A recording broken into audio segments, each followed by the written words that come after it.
Welcome to another edition of the Roar of the Lions UK podcast, episode 102, the one with Goff's cough. Apologies for that, but I heard it on Detroit Lions podcast and they said, you've got to be above that, and I decided I wasn't, so there we go.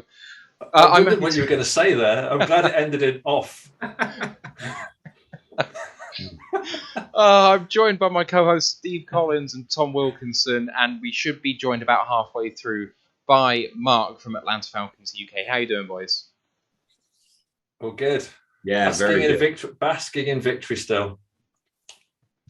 It's a wonderful thing. I mean, will the glow ever end? I mean, even if we lose out the rest of the games, we still absolutely smashed one of the best teams in the league, and that's worth something at the end of the year to me.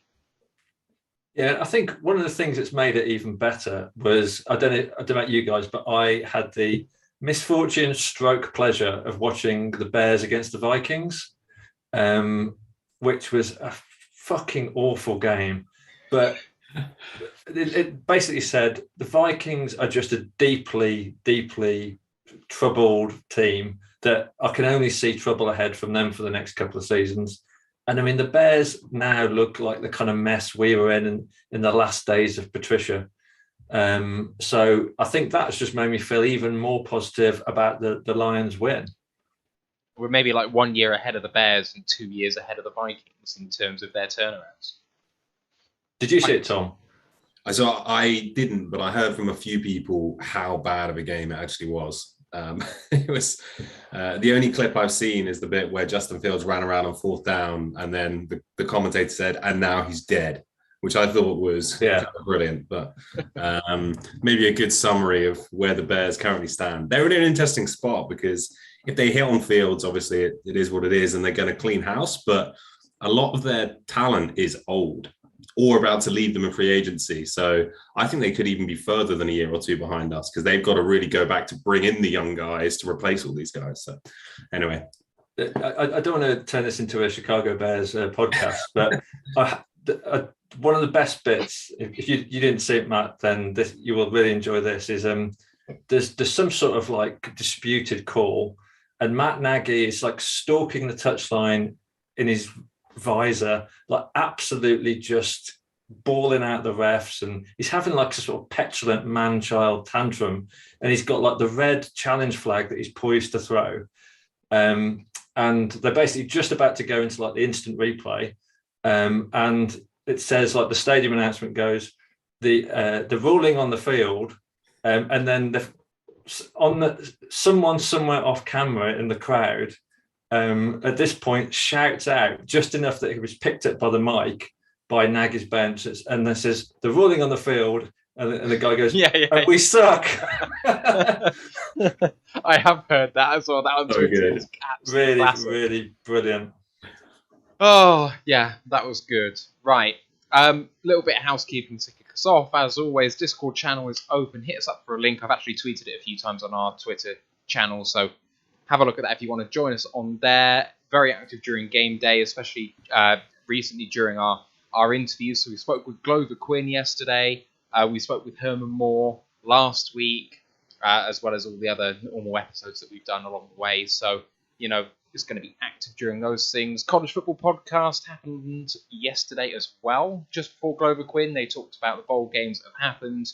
They picked their picks for the bowl games to come. Talks about the transfer portal again because it's just so active right now. So if you want to find out about what's happening with that, what's happening about the NFL draft, you want to check that out, please like the videos, sub to the podcast, all that jazz. I won't bore you with that. Lions Nation Unite, download the app, find us on there, and all the other hobby contributors who love the Lions and love doing this just as much as we do aren't paid media, and so aren't I want to be kind, but the Michael Rothsteins of the world. Who do it because it's a job, and that's fine.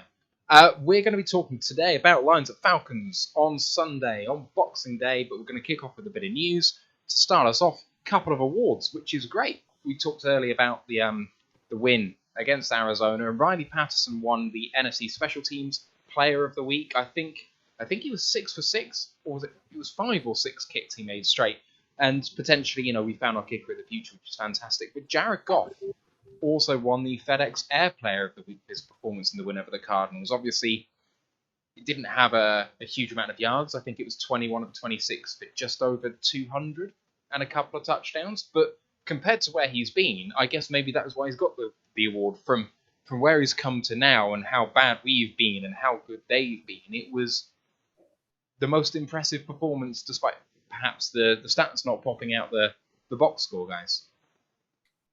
Who would have thought it? FedEx Player of the Week. I mean, it's just, if you'd have said that 6 weeks ago, you would have said this was like an elaborate early April Fool troll. I think possibly one thing to kind of bear in mind in all this is that how many quarterbacks are balling out at the moment? I mean, like Stafford had an amazing game on Sunday, but he's been very up and down and had a lot of criticism.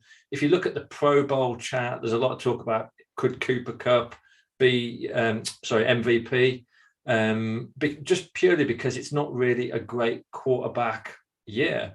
I saw an article, it might have been Bill Barnwell in ESPN, that he was predicting that 15 teams are going to potentially change quarterback in the offseason. So it kind of feels like the QB world is in a bit of disarray.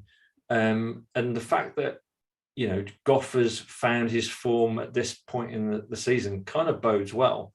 Is it a false dawn?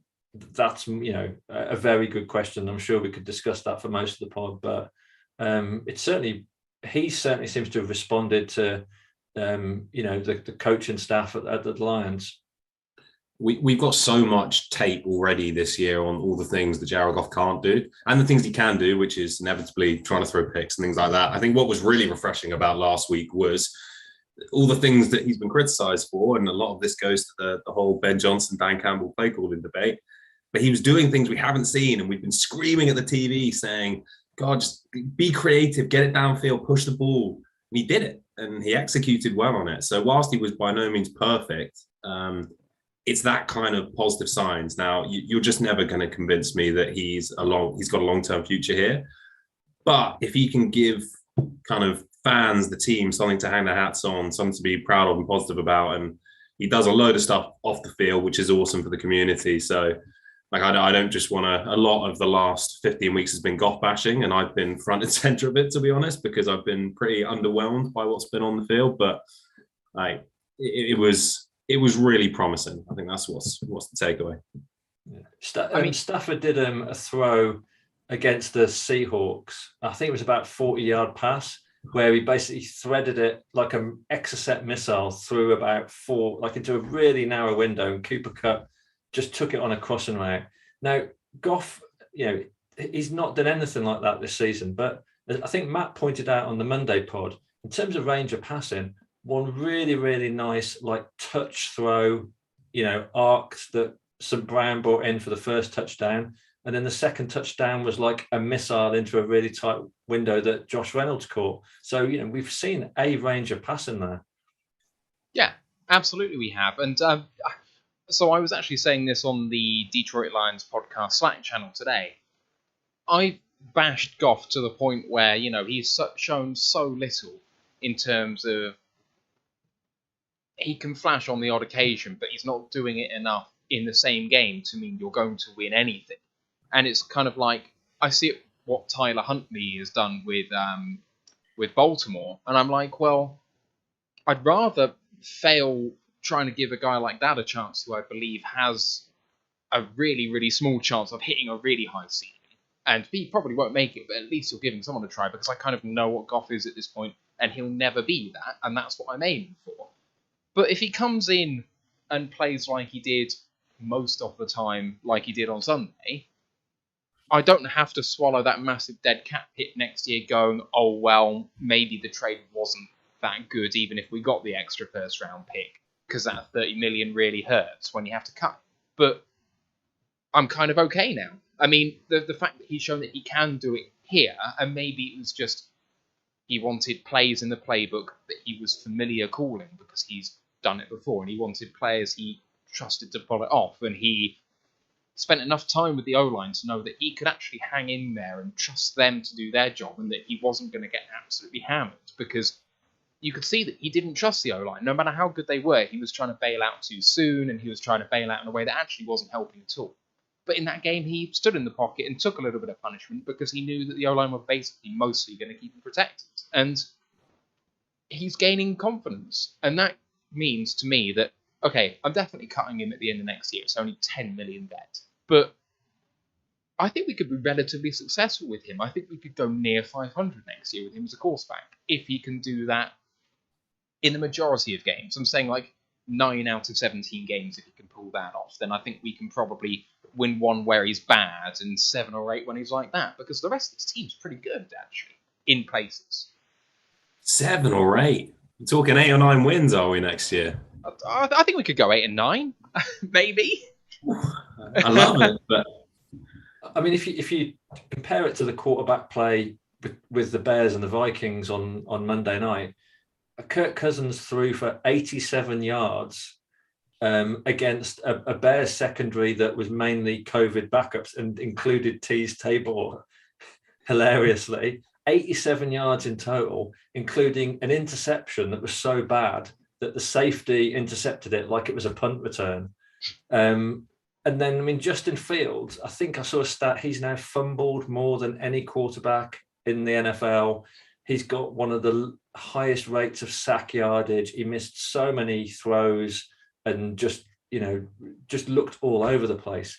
So, Goff looked pretty competent compared to where those two are at. And like I said, just at the right time of the season. Now, if we were in playoffs contention and Goff was coming to form, that would be amazing. But obviously, he's struggled at the start. I guess the question is, how much more progression will we see? Yeah. And that is a big question. I mean, he's got to show it in more than one game, right?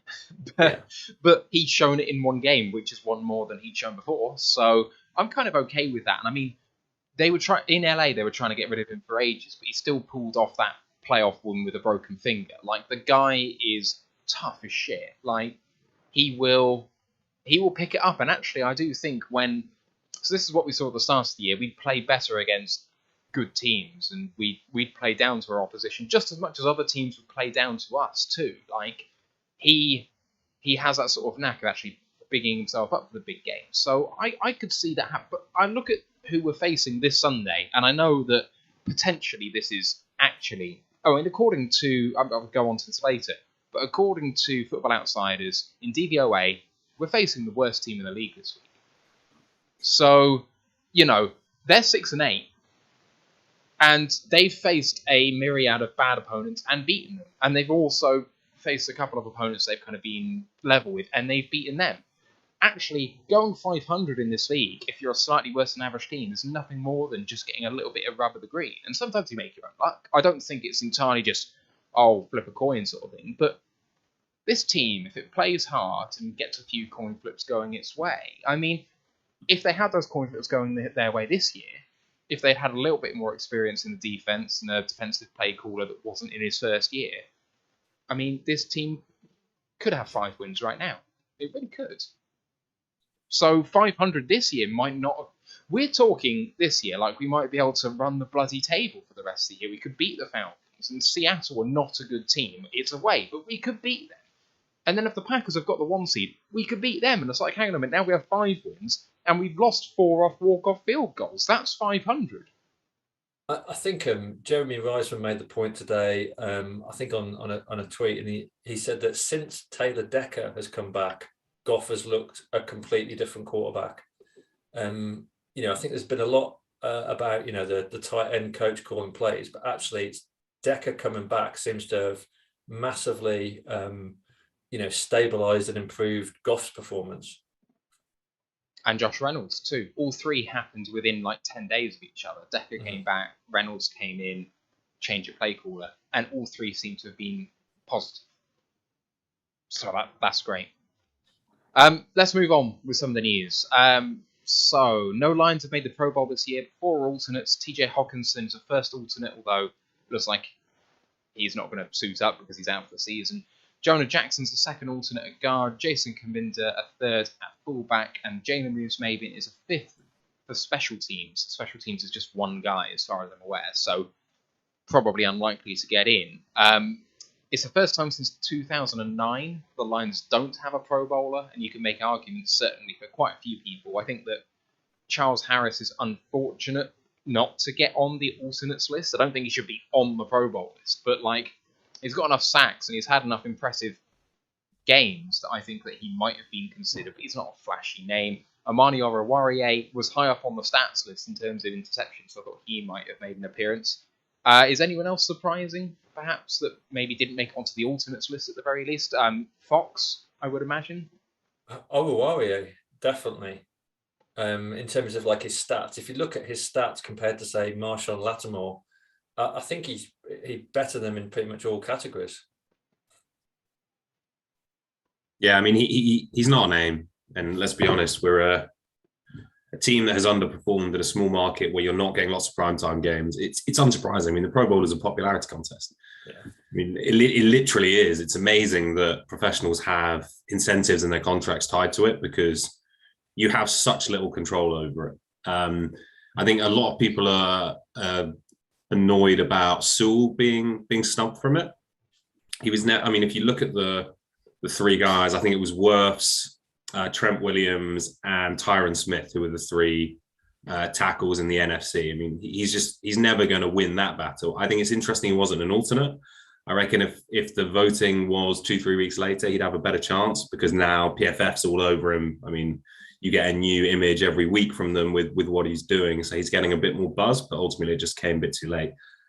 I mean, it's pretty hard to argue. If we're being really frank, that any of these guys should really be up and around there. I think Jack Fox is a fair one, but again, he's almost Detroit's best kept secret because if you're following a team in the AFC, you're not going to know who Jack Fox is, right? So it's unsurprising. I don't think it's totally unfair. What'll be interesting is can we get some of these young guys in next year? Because then that means they're starting to get a bit more buzz from around the league rather than just Detroit fans identifying good players. Maybe Jack Fox needed to complete another few passes. Let's move on to COVID news. So Jared Goff obviously had COVID. That was revealed on Monday along with Matt Nelson. He can return and Nelson can return. I think they're both vaccinated. Goff is symptomatic, albeit mildly, which does throw a spanner in the works. He has to be asymptomatic and test negative, but only once. Doesn't have to get the 2 tests now. Only once you have to test negative before you can come back. And the final time to take your test, I think, is an hour before the game on Sunday. So we'll know by midday US time, 5 p.m. UK time, whether he's actually suiting up or not. It appears doubtful that either are going to play. So the reason for that is that you saw how many guys we had on the list last week. It was something in the region of like 9 or 10. And they all tested positive quite early on in the week.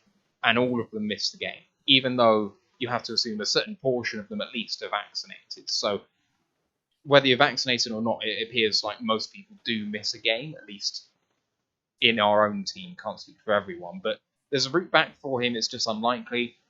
In the recent press conference, Dan Campbell said that he's not committing to either David Blau or Tim Boyle. I think he said something along the lines of David Boyle and Tim Blau is the starting quarterback on Sunday if he can't go. So that's interesting. He also revealed that if COVID hits the rest of the coaching staff as they go, they've got backup play callers on the coaching staff if any of them go down. So if Dan can't go, Do Staley steps in as head coach. If again Dan can't go, then Lynn's going to call the plays for the offense, and if Glenn can't go, then Dom Capers is going to call the plays for the defense. So you've got a load of experienced guys in there actually calling the plays, and Deuce has been the assistant head coach this whole time, so he's never done it before, but he's seen how Dan's done it and learned from what he's done wrong too. So I think that's going to be valuable, and it's going to be interesting to see. That is the entire COVID list though at the moment. Goff and Nelson. It was Corey Valentine and Nico Roby-Coleman from the practice squad as well up until about half an hour ago. They've both been restored to the practice squad in the last 20 minutes or so. So, interesting revelations with all of those guys. But the way that Goff played, and the fact he got this award for how he played and looked really confident, the fact that he might not suit up in this one is a hammer blow, really, especially considering how Boyle played earlier in the season. Yeah, I mean, Boyle is a worry because despite the fact he's got a pretty big arm, he does look like an interception machine every time he's on the pitch.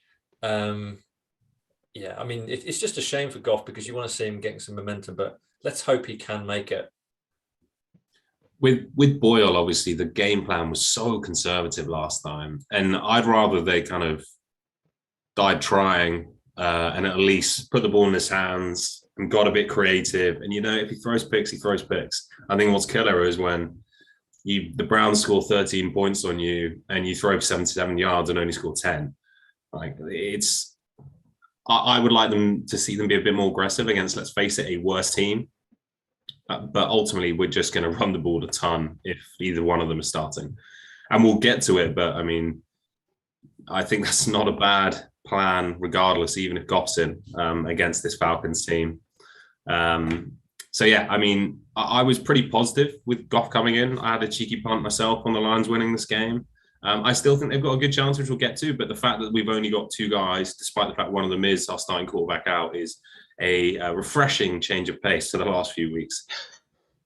Yeah, right. I mean, so the thing was with that play calling, with the whole plan when Boyle was in, like you said, it was conservative, but you expect a certain measure of it getting a little more conservative with a backup. It was quite how much it was. They kind of, if it was a slider on Madden, they went from slightly below the middle to as far down as it could possibly go. And it's like, okay, I can understand a small cut, a notch or two back, but to go from 4 out of 10 to 0 is kind of frustrating on the aggressiveness meter. Like, give him a chance. Don't put the ball in his hands so often that he's just definitely going to make a mistake. But don't go, I'm fine with losing as long as I don't get embarrassed, which was basically the message being sent out.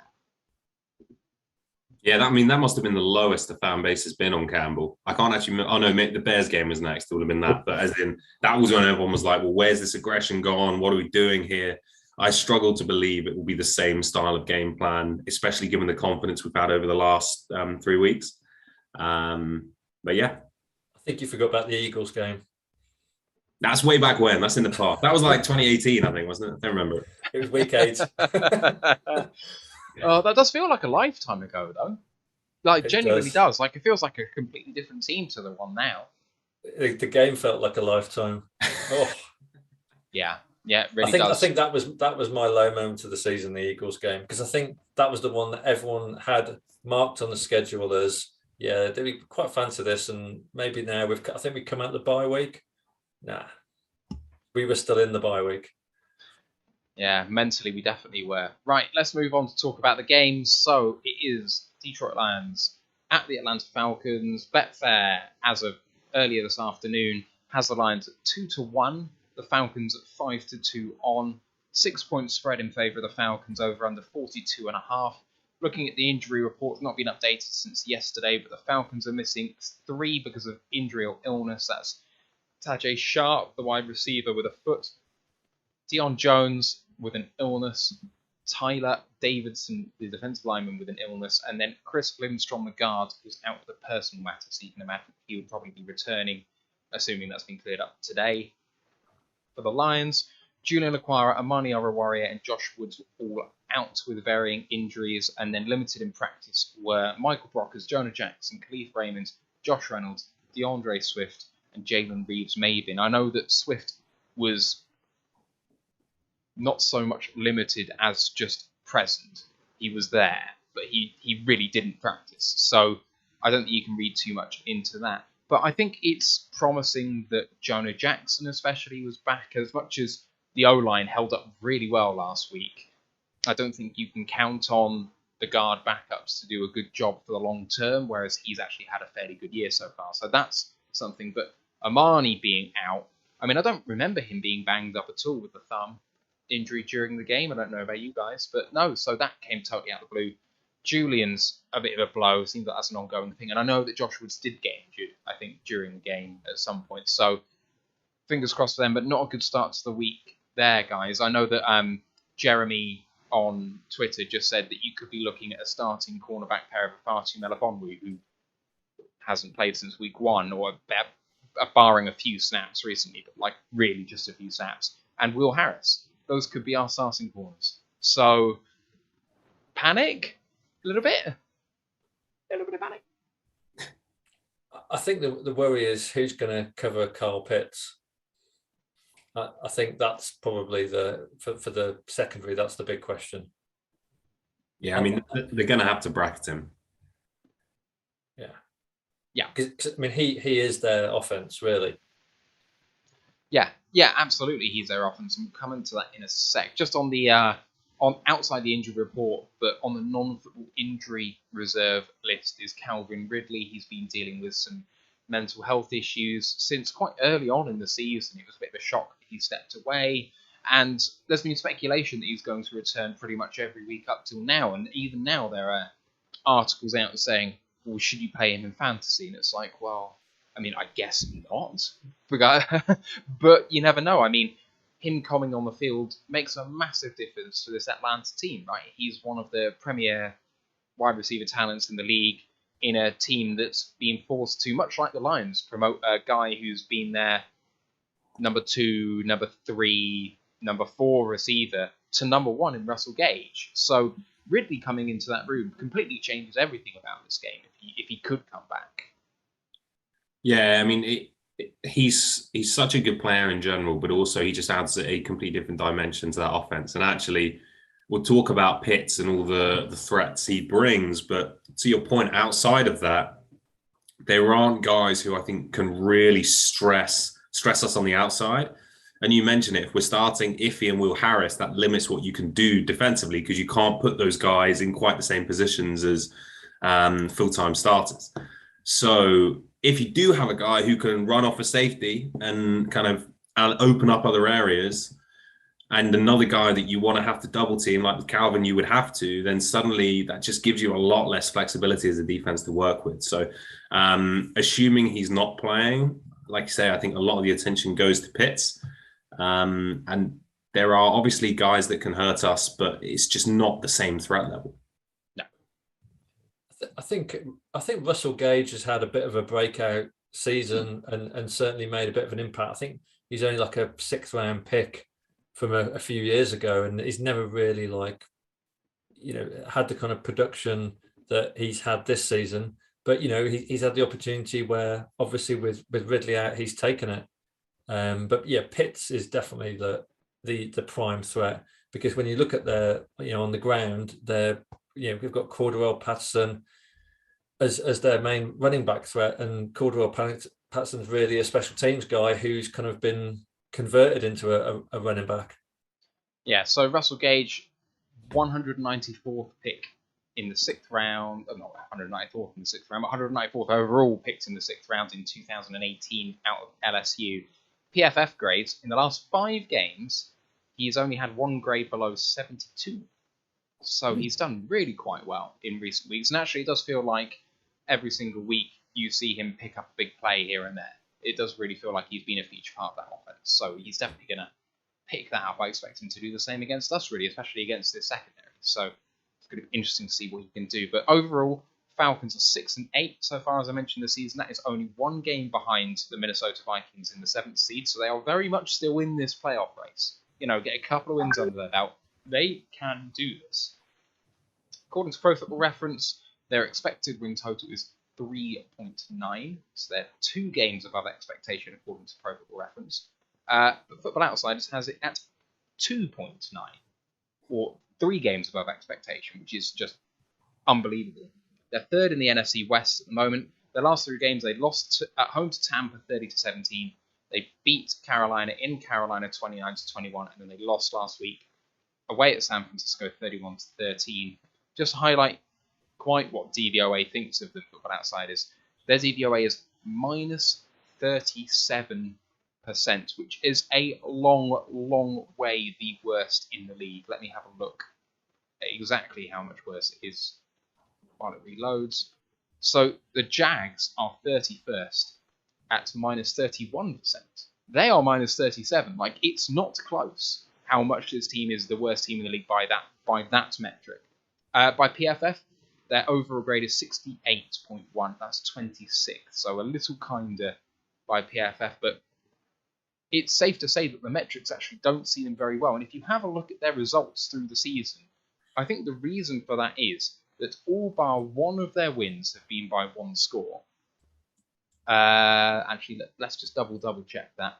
Panthers was by 8, Jacksonville by 7, Saints by 2, Dolphins by 2, Jets by 7, Giants by 3. All of their wins were by one score or less. Whereas their losses, they lost by 26 to the Eagles in week 1, lost by 23 to Tampa in week 2, lost by 4 to Washington in week 4. They lost by 6 to the Panthers. They lost by 40 to the Cowboys. They were shut out in a 25-0 loss to the Patriots. And then they lost by 13 to Tampa and by 18 to San Francisco. So when they win narrowly. And when they lose against pretty much everyone, they lose massively. This is a team that blows hot and cold and hangs in the games that they should, but barely eke out those victories that perhaps they just kind of don't deserve. So it must be the worst team because they're bad but lucky a bit. I think their record kind of flatters them a bit, because if you look at their wins, you know, they've had I don't know what the strength of schedule is, but it seems soft, like looking at it. I mean, so when you look at the wins, they're beaten the Giants, the Jets, the Panthers, the Jags. I mean, really, the only decent win they've had is against the Saints. And obviously that Falcons-Saints game, there's a lot of history. There's a lot massive fan rivalry. And I think that was the game that Winston and Taysom Hill were out and Trevor Siemian was playing, I think. Yeah, and now they're starting Ian Book. What fun. Oh, that's going to be a disaster. But yeah, they beat the Saints with Siemian. And Siemian actually really surprised me and actually playing quite well, I think, in his stretch of games. I don't know if you guys saw much of Siemian, but I thought he was going to be a disaster and he wasn't, which I guess is good for him. I don't know. Yeah, in a sort of David Blau kind of way, just without the fumbles. Oh, that feels harsh. Looking at the offense for the Falcons, I guess it's their strength. PFF says 72.7, that's 21st overall. DVOA says minus 19.7%, that's 30th in the NFL. Scored 258 points at 18.4 a game, that's 26th. In terms of the passing stats, it's not all Matt Ryan this, so 326 completions on 493 attempts, 3,142 yards, 18 touchdowns, 14 interceptions, and 6 net yards per attempt. In rushing, 341 attempts, 1,246 yards, 8 touchdowns, and 3.7 yards per carry, which is not the best. I mean, of those 14 interceptions, 2 were Josh Rosen, the Josh Rosen experiment. The 17th team in the league to fail in the Josh Rosen experiment. Absolutely right. Yeah, that was wild. I can't believe they even attempted it, if I'm honest. He's busted out from so many places that it can't be fluke, right? But I think, I mean, in terms of Matt Ryan, I mean, Matt Ryan's been a favourite of mine. Like, I've always liked Matt Ryan and the way he plays. But, like, 18 TDs and 11 interceptions doesn't quite sound like, you know, Matt Ryan at his peak. That sounds like potentially, you know, a slight decline from where he's been. Yeah, some of that is possibly, you know, his receiving core. But it certainly doesn't feel like he's been particularly like up to his normal levels. And some of that might be just getting used to, you know, the change of coaching staff. But, you know, there could be more to it than that. Yeah, absolutely. Let's have a look at the situational football aspect of it. So on third down, they're converting 41% of the time, good for 14th in the NFL, which is not bad. On fourth down, they haven't tried it very often, but when they have, it's not gone well. 7 of 19 is 37%, 30th. In the red zone, 24 of 45, that's touchdowns in trips in the red zone. So 24 times they scored touchdowns on 45 trips. 53% is good for 26th in the NFL. You mentioned Matt Ryan. 18 touchdowns, 11 interceptions. Passer rating of 90.3, which is not awful. QBR of 48, which, if I remember rightly, is at least 5 times as much as Kyler Murray got last week, so he's great. And a PFF grade of 75.8, which is one of the highest on the team. It's not played well. Cordarrelle Patterson, Steve, you mentioned earlier, he has been... So, I agree with this. It was being said on the Pride of Detroit podcast that I was listening to earlier. So they had Michael Rothstein on, which is why he kind of came to mind earlier on in the pod. But he said that they have entirely removed him from special teams. He's potentially the second best special team returner in the history of the NFL, arguably. And he's not returning kicks anymore because he's such an important part of this team. So 133 carries on the ground, 565 yards, 5 touchdowns, and 4.2 yards per carry, which with a guy of his speed is fine. That will absolutely do. He's also been a factor in the passing game, scoring another 5 touchdowns on 48 receptions and a PFF grade of 86, which is really impressive. They actually brought in Mike Davis to be their running back one in the offseason. Obviously, he came out of having a fantastic year with the Carolina Panthers, but he's only been going for... So he had 117 carries, 403 yards, 2 touchdowns, and 3.4 yards per carry, and that is losing football right there. But he's also been a factor in the past game. 39 receptions, 239 yards, and a touchdown. You mentioned their big weapon is Kyle Pitts, tight end, first-round pick. I wanted him so bad. It was a luxury pick, and I know we didn't need him, but I don't care. And he really has had one of the best rookie tight end seasons of all time. He has 58 receptions on 95 targets, 847 yards, and a touchdown. Now, just one touchdown doesn't sound so great, but he could well take the receiving record for a tight end in a season. I mean, he's close. So, especially if he has a big game against us, it's going to go some way towards it. He's got a PFF grade of just shy of 78. And then Russell Gage, 3 touchdowns on 50 receptions and a grade of 70. So, it's not the best offense you've ever seen. The O-line suffers, but they've got a few weapons. Patterson, Pitts, and Gage could do damage to us, especially with this depleted secondary. If I had possibly one of the best kickoff returns in the NFL ever, and I was, 4.2 yards per carry is decent, but it's not kind of like earth-shattering. I'd keep him on special teams and let him play a few snaps as running back and run someone else. I'm not quite sure that's the best use of him when he is so devastating on the return. Maybe. So, I mean, what I would say is that when the NFL was all about creating mismatches and so on and so forth, him being a viable running threat means you do have to deal with him as a running back, which means when he splits out wide, he's creating those mismatches that he's actually there to create. And that's highlighted by the fact that he has 4 grades this season as a receiver above 91 graded. I mean, the fact that he has been five touchdowns and Pitts has only got 1 says there's something going wrong with the offensive scheming. I don't know. Or the defensive scheming that they're facing, perhaps, because they don't know how to deal with someone like Pitts, who's a unicorn, and someone like Patterson, who's a unicorn in a completely different way. And to what we talked about earlier, if you are going to double Pitts, which you likely are, that's going to free up one-on-one matchups elsewhere. And I think you're exactly right, is Patterson as a running threat is fine. But by aligning him in the backfield and then splitting him out, he's getting matchups versus safeties versus linebackers, and he can just torch those guys.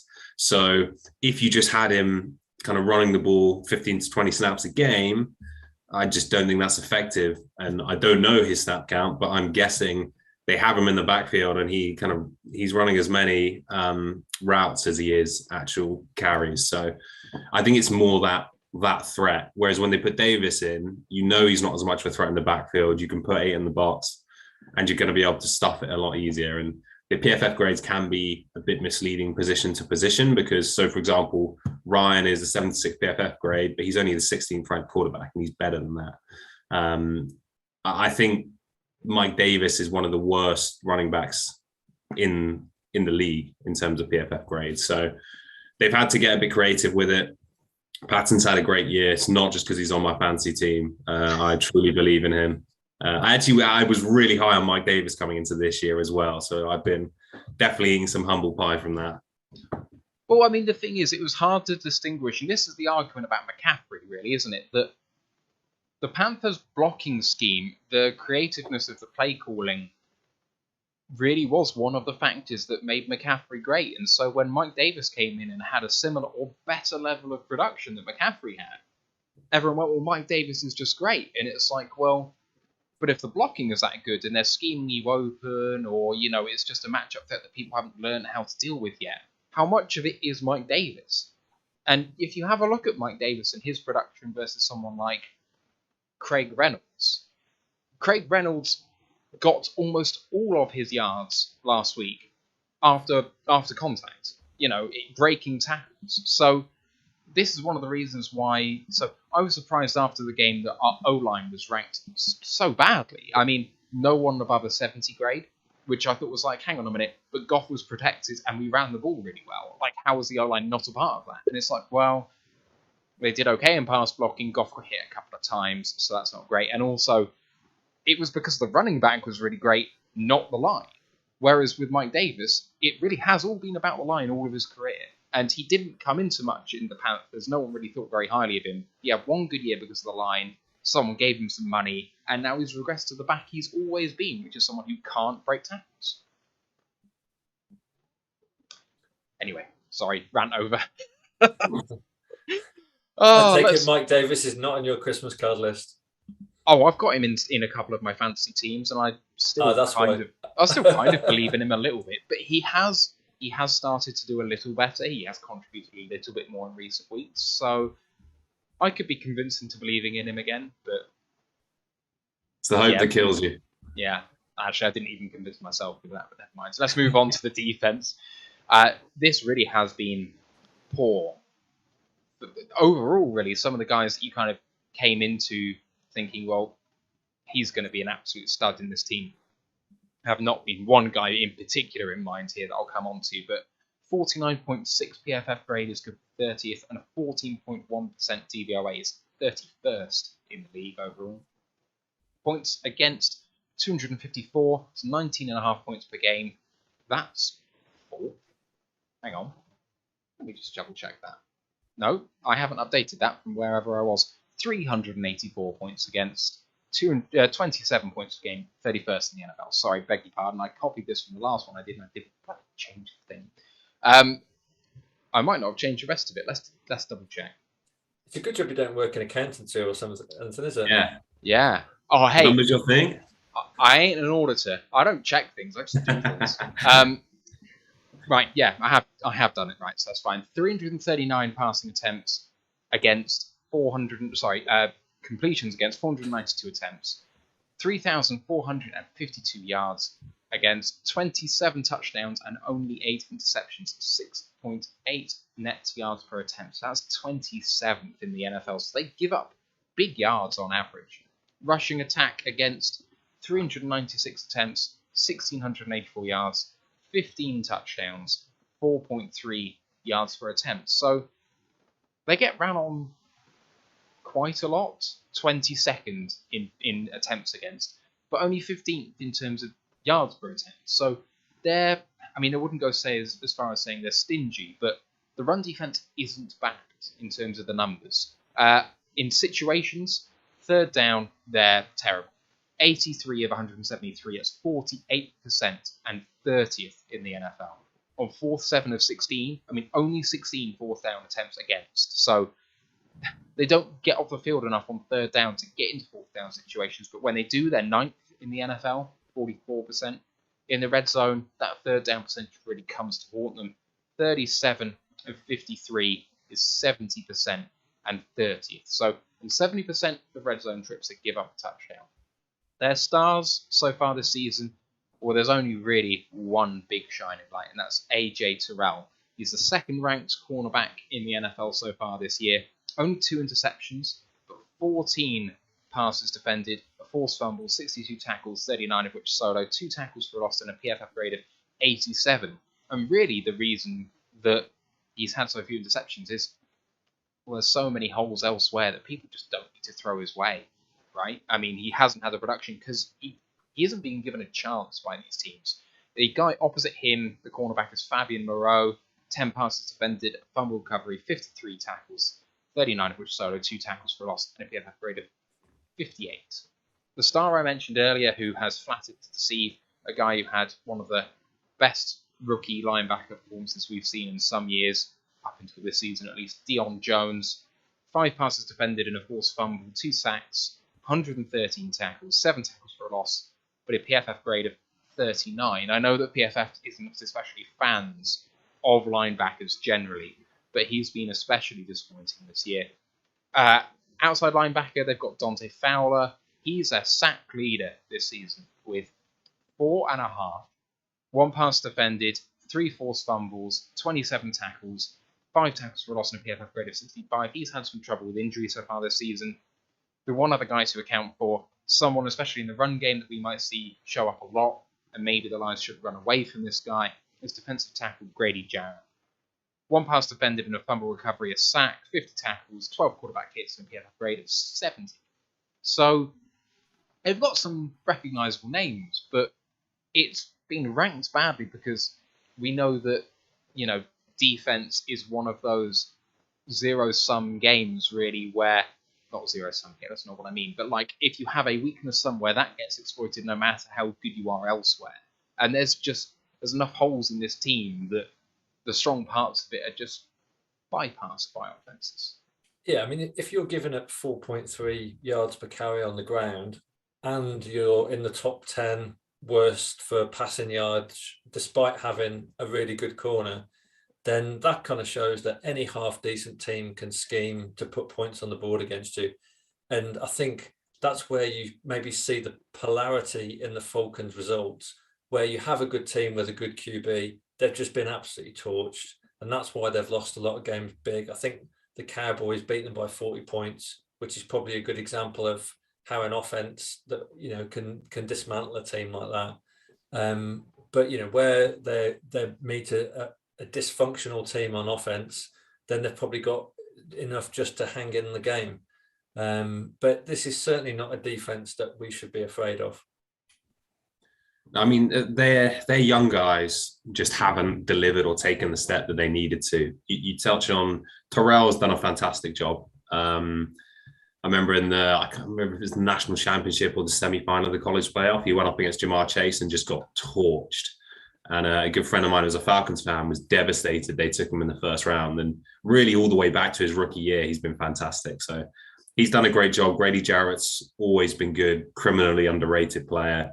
And Dante Fowler's done some nice things, but then there is just nothing behind it. I mean, I'm just scanning down the list, and their safety with the most reps this year is Daron Harmon from us last year, and he's the 5th worst ranked safety in the league. They have the 2 worst ranked edge defenders in the league, and this trend just continues. I mean, they just have no one else performing to even a half decent level. And ultimately, again, PFF grades, they are what they are. I haven't watched enough Falcon games to kind of really tear them apart, but I think when you see things like that, and even like a guy we were really high on before the season or before the draft, and Richie Grant hasn't even been able to get on the field for them. So it's not even like the young guys and high draft picks are really coming on. Obviously, their 2 first rounders, Terrell last year, Pitts this year have, but there's been nothing else. Marlon Davidson, I think, was their 2nd rounder last year. He's really underwhelmed as well. They just lack talent. And talking about Marlon Davidson, he has just been placed on the COVID list, apparently. That came through the Discord. Thank you to Ash for that, who really is turning into the special correspondent for the show. But yeah, he's on the COVID list, and I mean, at this late stage, that pretty much means he's out. So, I don't think you can test positive today and negative by Sunday. That doesn't seem reasonable to me. So he's gone. And yeah, if you have a look at this team, I mean, so like you said, PFF grades are limited. But if you just take it with a broad brush, if you say that 60 is average, they have, in players who've played more than 15 snaps, they only have 5 players above average. And AJ Terrell has a grade of 87. The next nearest player is Isaiah Oliver, a cornerback with 72 grade. So like Terrell is by far and away their best player, and the rest of them are kind of hanging around the sort of 60 area. But then Grady Jarrett is in there, and one of the things we like to do is run the ball. And if we do have a quarterback out in Jared Goff, then perhaps we are going to go into our shell a little bit, and running the ball is perhaps something we're going to try and do. Now, their edge players are not the best pass rushers, but they're not awful against the run. And the interior guys, if Jarrett is there, that's not going to be bad. So actually, they're not particularly weak where we want to be strong. I mean, even if Goff is out, perhaps we should be throwing the ball a little bit more. I mean, they, I mentioned earlier, conceded, 27 passing touchdowns so far this season. That's 30th in the NFL.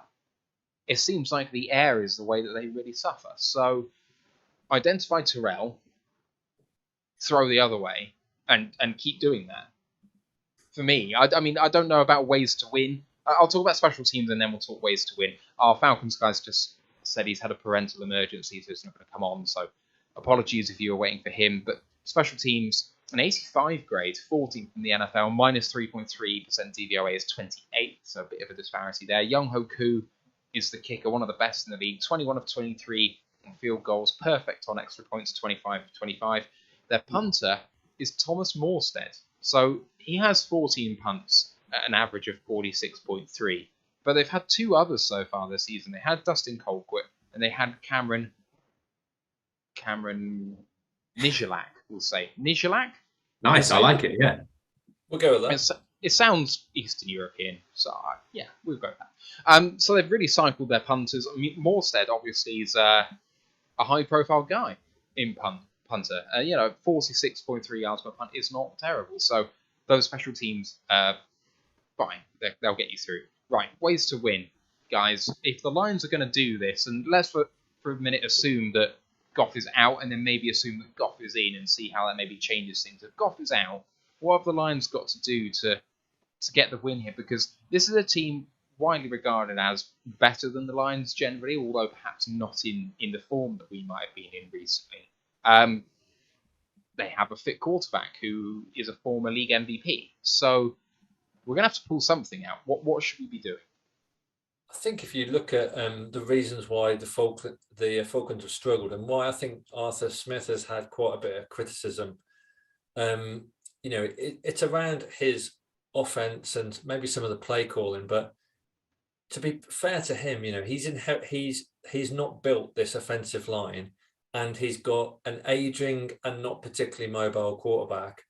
And Ryan has just been absolutely under so much pressure in a lot of games this season. So for me, it's about not going conservative on defense. Being really aware of like the threat of Cordell Patterson and not allowing ourselves to be, letting me get a good matchup, but certainly to try and put some pressure on Ryan, because like I said, he's thrown 11 picks this season. And, I think we've got the ability to, run the ball. 4.3 yards per carry they've given up. And, we've certainly got guys that can do that. We've got, I think, a much better O-line than them. So I think that's where we've got the differential. But what we need to also make sure is that we don't put pressure on Boyle and, end up with 3 or 4 turnovers. I think in general, especially as we've gone through their team, they have strengths, but not across the board.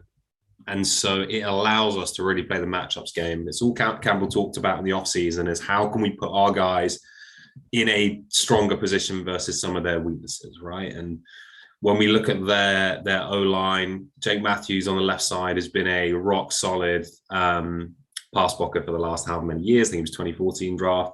Charles Harris, I think, is pretty much solely lined up going against the left tackle.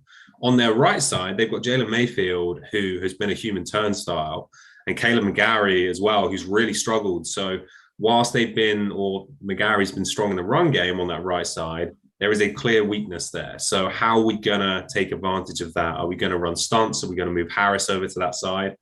So it's matchups there. I think on defense, you mentioned Grady Jarrett, but playing inside, we can feel pretty comfortable about double teaming him a lot of the time because we're not so worried about the other matchups on that D line. And especially if we're trying to run the ball and he's lining up even at the 1 or the 3, we can double team him, right? So it's those kind of matchups. It's avoiding Terrell. It's all of those things, just playing smart football and taking advantage of what their offense, their defense gives us. I think really does still give us a good chance, even if we do have Boyle or Bauer starting.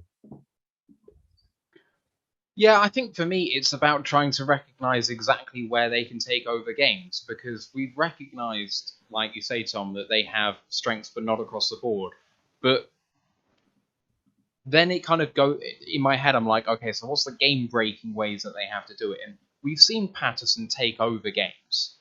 I mean, just kind of be able to run the ball and just not stop once he gets going, once he's in a groove. And if that O-line gives him any sort of room, that could be games. So for me, it is about putting pressure on Ryan, but he doesn't. Outside of Pitts, I'm not really that worried. If Gage burns you for a few, that's fine. But Pitts is the guy that I'm kind of worried about on that side of things. Outside of that, I'm not worried about Ryan. Let him do what he wants. I'm worried about Patterson.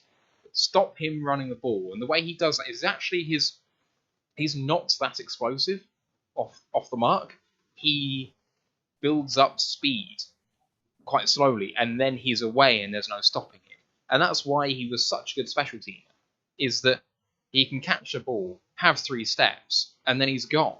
And actually, the way he has taken over games, and that's why it's kind of been at the receiver position rather than at running back, but he has done it there too, is when teams give him enough space. So you have got to be aggressive against the run, against Patterson. And if you can do that, and if you can ensure that Pitts is double teamed too, I think I'm okay. If they beat you when you do that, I'm fine. Do you think Tracy Walker's got a chance of being back? Tracy should be back. Yeah, I mean that could be massive for us in terms of double teaming, giving that double team on Pitts and being there to make tackles in the backfield. If Patterson starts cutting loose, Tracy Walker back on the field could be like pivotal for us. Yeah, absolutely. I kind of expect Marlowe to play that role more than him, but sorry, Tom.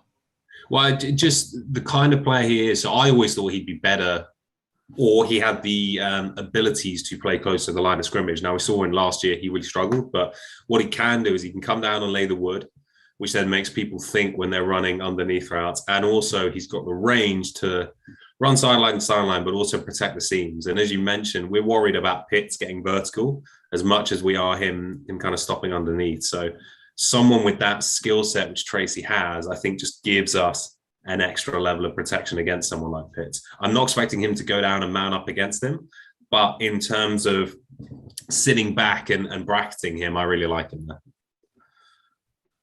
Got a couple of questions coming in the chat. First one is 1-540, and I guess this is kind of the crux of the whole thing. He says, can we beat the Falcons? I mean, I think we've kind of boiled it down fairly well in the whole pod, but I mean, in a word, guys, do you think we can beat the Falcons? Absolutely. Yeah. Sorry. I don't think there's a question of it. Like, in some fashion, I do think that if Goff was certain to play this game, I would put us favourites. I think on recent form, on the way we've played, on the way the Falcons have played, the way that we're quite strong actually on the line, that we have been putting quarterbacks under pressure, and Ryan hasn't looked good under pressure, nor have his line looked particularly good, and we can run the ball really well, so we can win time of possession and turn the ball over potentially. I think that we should start as favourites, but Goff being out, I think, does tip the scales in their direction. But can we win? Absolutely, we can. Yeah, with Goff in, I don't think you could have convinced me it wasn't a 50-50 game. I wouldn't have necessarily said that we were strong favourites or like maybe just favourites, but I could have been convinced either way. But it was a 50-50 game, right? And even before Goff went on the list, the Vegas didn't see it that way, which really surprised me, to be honest. So absolutely we can. Yeah, I'm not 100% sure we will, but maybe I'm more pessimistic. I think in my preseason predictions, I had us beating the Cardinals and then the Falcons. So maybe I should stick with that. Wow. What a prediction to beat Arizona. I mean, I guess they weren't exactly that great last year. So. I did not expect them to be as good as they were. So, okay, there was another question in there which was from Super Saiyan Lions, and he said, do you guys think Craig Reynolds will still get more than 15 touches? So Jamal Williams is back from the COVID list. DeAndre Swift is at least at practice. Whether he's practicing or not is different, but Williams is back. Can Reynolds get 15 touches? I don't think so, personally. If Williams is back, he's going to take that role. I mean, we saw from preseason that Reynolds is absolutely capable of what he did. And to be honest, I think he should be given the shot. But is he going to? I don't think so. I think it would be crazy to rush Swift back, considering where we are in the season and how kind of pivotal Swift is long-term in terms of like our offense. From a shoulder injury for a running back, it would just be daft just to rush him back in and try and shoehorn as many snaps when Reynolds has played so well. Give Williams 15, 20 snaps and split the snaps with Reynolds, give him 15, 20 snaps as well, and maybe bring Swift in for a couple, if situationally we need him, but maybe bring him in a bit more as a receiver than a running back. But I mean, look at the way Reynolds played. I mean, he deserves to be on the field. There's an argument to say he deserves to be on the field ahead of Williams. Yeah, I mean, I could definitely hear it. Williams has been slightly disappointing, I would say, after a relatively hot start, but he's just struggled to stay on the field, right? So I think it's hard for him to get 15 touches because, especially with our backfield in general, it's hard really for anyone to get 15 touches. I mean, even when you think back to when Swift and Williams were healthy, how many times were those guys consistently getting 15 touches? Because either was eating into it. And because of the way that the majority of game scripts have gone, we've been behind, and therefore we're not just going to be running the ball again and again. The Cardinals game was the exception. And when you think back to the Broncos game where, we got blown out, but really only at the start of the second half, it was Reynolds' breakout game, but he only still got 11 carries. So I would expect something around that range. I would personally love to see more of him, but I'd probably expect somewhere in that kind of 8 to 12 range. I'd love to see him be RB1. I'd love to see him get 20 carries with Williams getting 5 or 6 just to ease him back in. He's had COVID and he's unvaccinated. I don't know whether he was symptomatic, but the length of time he's been out, he clearly was unvaccinated. So, potentially he may have suffered. It does affect your lung capacity, which is not exactly great for a running back. So ease Williams in, give him a little bit of time. You've got a guy already performing really well. I'd give him the touches, but I don't think they'll do that personally. Anything you guys want to get off your chest before we go? About any of the players we've got on? Injury report came out quickly. I will just tell you that now. For the Falcons, remaining did not practice is Tajay Sharp, the wide receiver, and Tyler Davison, the defensive lineman. That's a foot and an illness, respectively. Chris Lindstrom is back at practice after a personal matter. Deion Jones is at full practice now after his illness. 3 new additions. Avery Williams, the cornerback, is limited. And then 2 vet days for Cordarrelle Patterson and Lee Smith, the tight ends. For the Lions, Amani and Josh Woods still not practicing. Now limited, having not practiced yesterday, is Julian Okwara. Everyone else who was limited remains limited. So not much change. Positive signs for Julian, but it does very much look like it's trending towards Oruwariye and Woods not playing this game. Anything you boys want to talk about before we go? I just want to ask a question in terms of your odds-making skills and get your views. Let's play Detroit Lions, Roar the Lions, Vegas. So what would you put the odds of the Lions finishing the season with a better record than the Bears? How many wins do the Bears have currently? So we are 1.5 behind them. So we're 2-11-1. They're 4-10, and their remaining games are at Seattle, at home to the New York Giants, and at the Vikings. I mean, it's tough to think that they're not going to win one of those. That's a pretty favourable last 3 games, especially the Giants, the way they're playing at the minute. But let's just say they lose all of them. can we get 2 wins in our last 3 weeks? Hell yeah, why not? I would say odds-wise, they'd have to be pretty juicy. What, 20-1, 25-1? No, that's not even close. I don't think. I'd be stretching that out to 50 or 60-1. Oof. Really. Again, so we've said we can beat the Falcons. Then I think we're playing Seattle at home though, whereas the Bears are playing away. No. We're in Seattle. We're in Seattle, and then we're playing probably Jordan Love and Jordan Love's Packers, or maybe even Blake Bortles Packers. No. We'll be playing. I think at this point, so I've been toying with the idea that it's going to be their backups, but I don't think they'll have sewn up the one, and I think they'll have to play for it. I think they'll have to beat us to get the one. So I think we'll be facing Rodgers. I mean, it would be very sweet to beat him, to deny them the 1 seed. But, that would be nice. Yeah, okay. I think. I mean, it's unfortunate that Giants game is in their schedule. If that Giants game was against someone else, I'd be having a sneaky 20 quid on the Lions finishing above the Bears. Very quickly then, a slightly different question then, but you have to just give me a number with no context. What will the Lions draft position be in April? 2. 1. Going 4. Hang on. Matt, are you crazy? No. So the Jags have got to play the Jets. And they'll beat the Jets. I agree. Okay, the Jets have got 15 guys on the COVID list, and if none of them return, they already had a bad team. At least the Jags... Have you seen the Jags this season?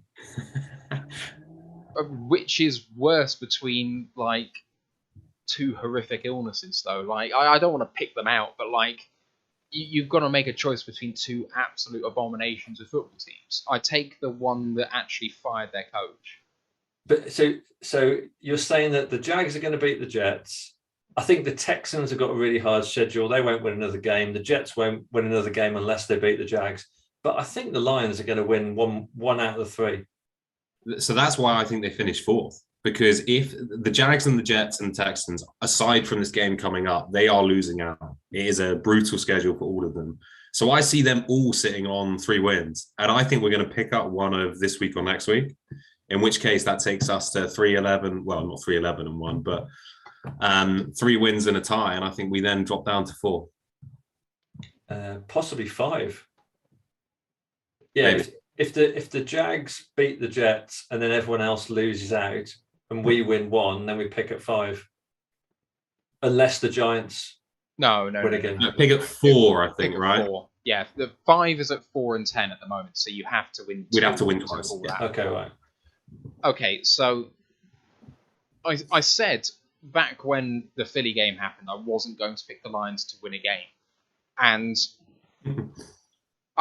it's not just because of that fact, and even though what happened last week, I think Goff is out of this game. I don't think he's coming back. And as much as I still think that we could do it, if I'm going to play the probabilities, I think we're going to lose that game. And we can come on to maybe what I think we think the score predictions are going to be in a minute. But if Goff plays, I think we win, and if he doesn't, I think we lose. Against Seattle, it's in Seattle. Now we could win that game. We might be a better team on a neutral field than Seattle, but it's a long way to travel against a team that actually has started playing a bit better, a little bit. You know, they're not awful. They still have Russell Wilson. They still have 2 receivers who would be RWR1. Tyler Lockett might have had COVID. Actually, I'm not sure. He was on the COVID list. And he missed last week's game, but I think he's going to be back this week. But Metcalf had a pretty much of a stinker. Yeah, he's not played so well this year, but he's still much better than Josh Reynolds. So in like a kind of similar body type, I guess. So I think we lose that game. And then against the Packers, the reason I think that they won't have clinched is because I really fancy Dallas to do it, because they've been winning games despite the fact that after injury, Dak's been pretty poor. And it's just taking him a while. He's going to get a bit healthier. They're going to start turning it on. And then people are going to be like, oh, wow, this is actually a Super Bowl contender. So the Packers have to win out. I'm convinced of it that they have to win out to get the number 1 seed. And so I just think they'll beat down on us. But the Packers have got the Browns, who are in disarray, and they've got the Vikings at Lambeau. And, I think the Packers will win. I think the Vikings will put up a decent game, but I still think they'll win that. So let's see who. But there are 4 teams within 1 game of them. So even if they win their next 2, you've got to assume that one of the Cowboys, Bucks, Cardinals, Rams is also going to win their next 2. And in which case, they've still got to win that final week. The Cowboys have got to play the Cardinals. True. So not both of them can, but I think one of them has to get that win. And then you just assume they win the other game. The Bucks, can they win their next? Again, I don't know the schedules, but I don't. I would be very surprised if not one of those 4 teams won both their next games. The Bucks' schedule is at Carolina, at the Jets, at home to Carolina. So I think they're going to finish 13-4. They're probably doing okay. Yeah. Yeah. The Cardinals probably have the hardest run. They've got at home to the Colts, who have played pretty well recently, despite Wentz being awful. Then they've got the Cowboys, and then they finish at home against the Seahawks. That's not the easiest run-in. There's the Rams as well, who are in there too, right? So the Rams they are away at the Vikings, away at the Ravens, and home against the 49ers. That's nasty. I could see the Rams losing 2 of those 3. Maybe, but I can also say that I put them favourites against the Vikings, favourites against the Ravens, favourite against the 49ers. They could lose 2 of the 3. And they've only got to win 2 of them to make the Packers have to play a full strength team. Because that's the thing is the Packers have got to get 2 games clear of 4 teams in the next 2 weeks.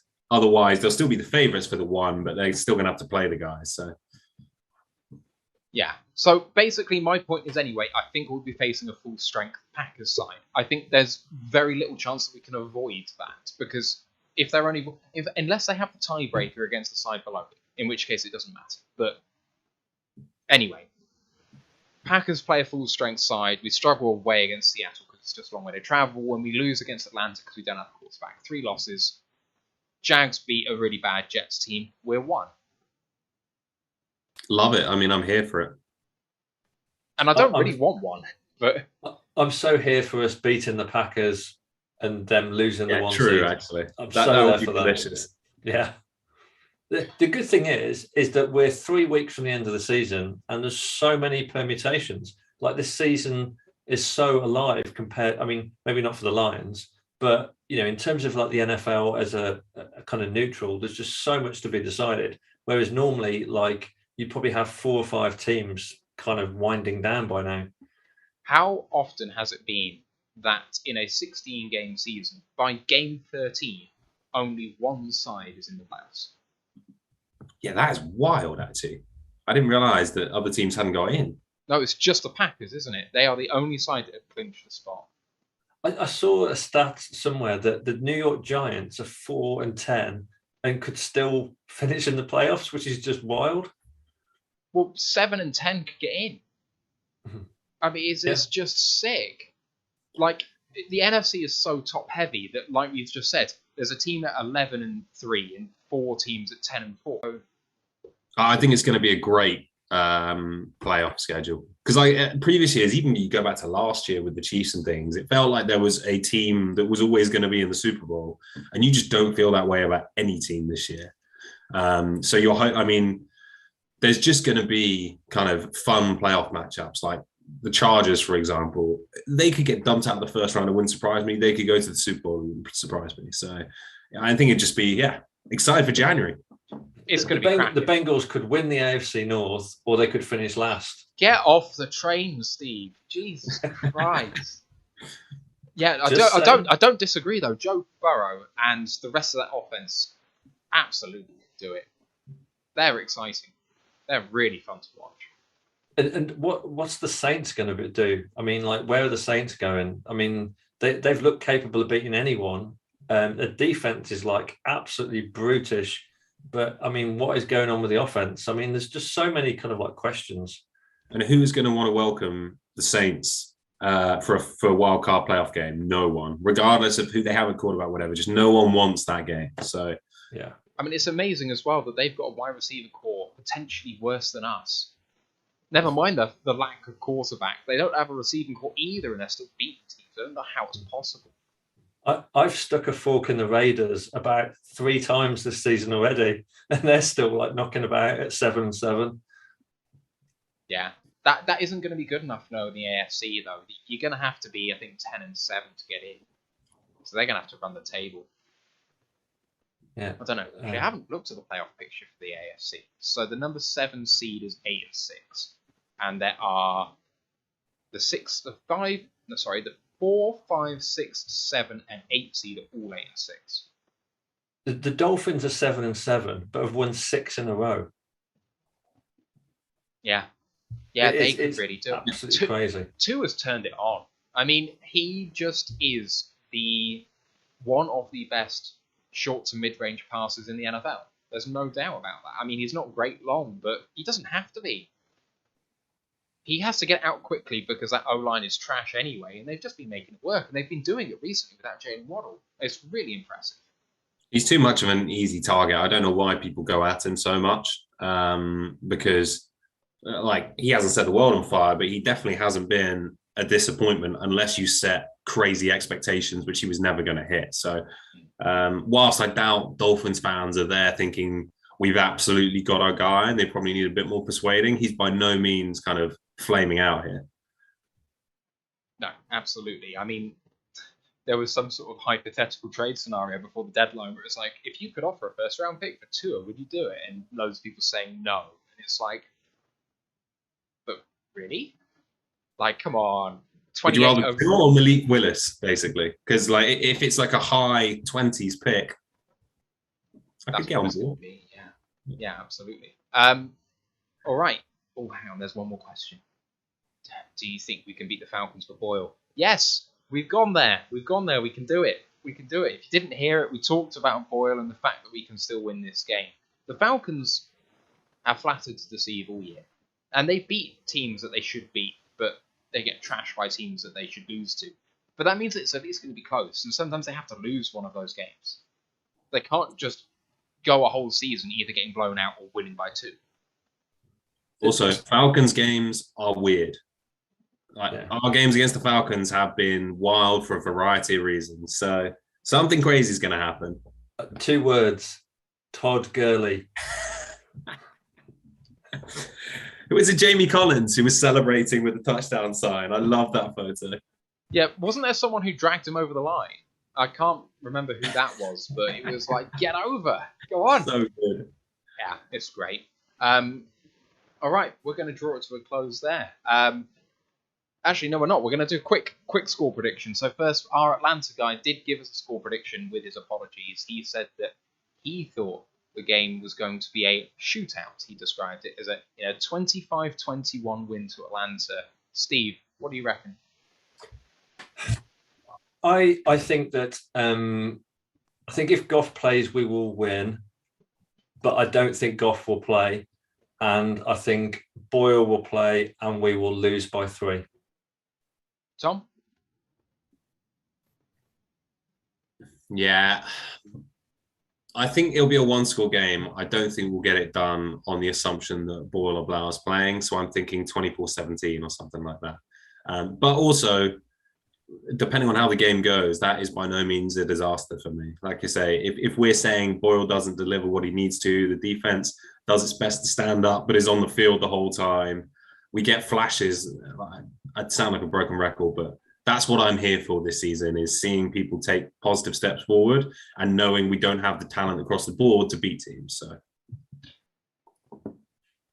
I find myself just going pessimistic now. Like Taib in the Discord chat has been calling me Mr. Positive all season until recently, because I really have turned. But I feel the need to be somewhat negative. And I look at like when we've done well so far this season, and it's kind of been a sort of do well and then disappoint. I know that, recently we won a game and then Yeah. So I kind of think that we've been at high and we really brought our game. Now we're facing a team that we probably should beat, which makes me kind of think that we won't. Like, that we really could lay an egg here.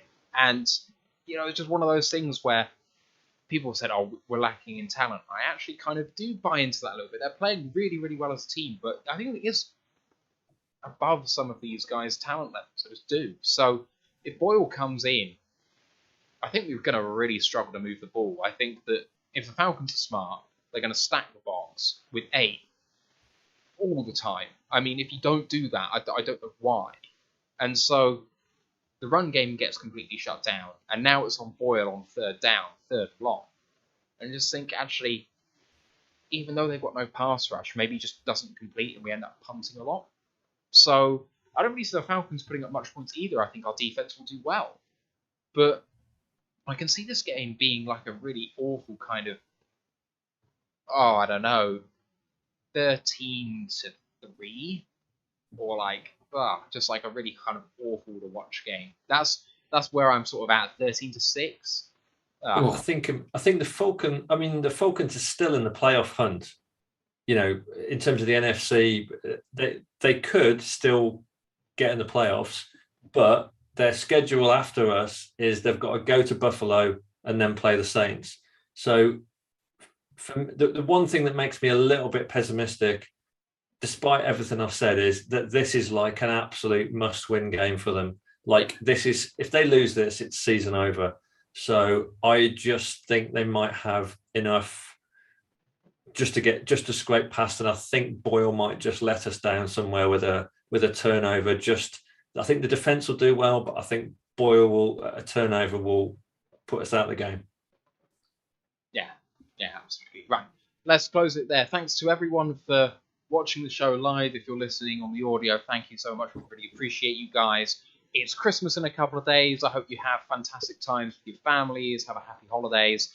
We will be back on the Monday, so that's the day after Boxing Day. Break down the lines at Falcons game. The college football podcast will return, but they actually did have an episode yesterday talking about bowl games past and coming up, and the transfer portal. I did just see news that Texas A&M not able to fulfill their game. They're being replaced in the Gator Bowl by Rutgers, which is all manners of awful. So you can hear about that in an upcoming episode. We also chatted with Glover Quinn yesterday and Herman Moore. Go and check them out on our YouTube channel, or it's an audio pod version as well. Otherwise, socials, Royal the Lions UK, YouTube, Twitch, Facebook, Instagram, Twitter, Facebook group for worldwide fans, Detroit Lions fans UK, One Pride Worldwide, website royalthelionsuk.com. Not too much up there at the moment, but more coming, especially about the draft. I know that Ant is actually starting his prep work, I think today, for the draft in terms of tape books. So stuff to come out soon for that. Just remains for me to thank my co-hosts, Tom Wilkinson and Steve Collins. I'm Matthew Turner, and we'll see you on Monday for the review show. Happy holidays, everyone. Let's go, Lions, One Pride. Happy Christmas, everyone. Happy Christmas.